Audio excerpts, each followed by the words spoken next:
भारत मानवतावादी दृष्टिकोनासह आपल्या जागतिक भूमिकेची व्याप्ती वाढवत असून परदेशस्थ भारतीयांचे देशाबरोबरचे बंध दृढ करण्यासाठी अनिवासी भारतीय दिवस संमेलन एक महत्त्वपूर्ण माध्यम. पंतप्रधान नरेंद्र मोदी. पंतप्रधानांच्या हस्ते ओडिशामधल्या भुवनेश्वर इथं 18व्या अनिवासी भारतीय दिवस संमेलनाचं औपचारिक उद्घाटन. भारत आणि अफगाणिस्तान यांच्यात परराष्ट्र व्यवहार मंत्री स्तरावर झालेल्या बैठकीत द्विपक्षीय संबंध मजबूत करण्यासह परस्पर हितांच्या क्षेत्रीय मुद्द्यांवर चर्चा.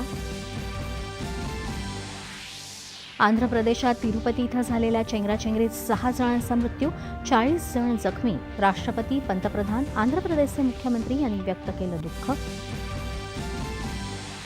गतिमान पारदर्शक कार्यपद्धतीच्या दृष्टीनं नागरिकांना दिल्या जाणाऱ्या ऑनलाईन सेवांमध्ये वाढ करण्याचे मुख्यमंत्री देवेंद्र फडणवीस यांचे निर्देश. प्रयागराज इथं होणाऱ्या आगामी महाकुंभ मेळ्यासाठी जय्यत तयारी. उत्तर प्रदेशचे मुख्यमंत्री योगी आदित्यनाथ आज घेणार आढावा.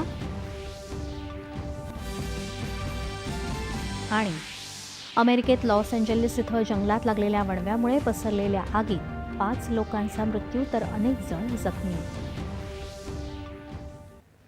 नमस्कार,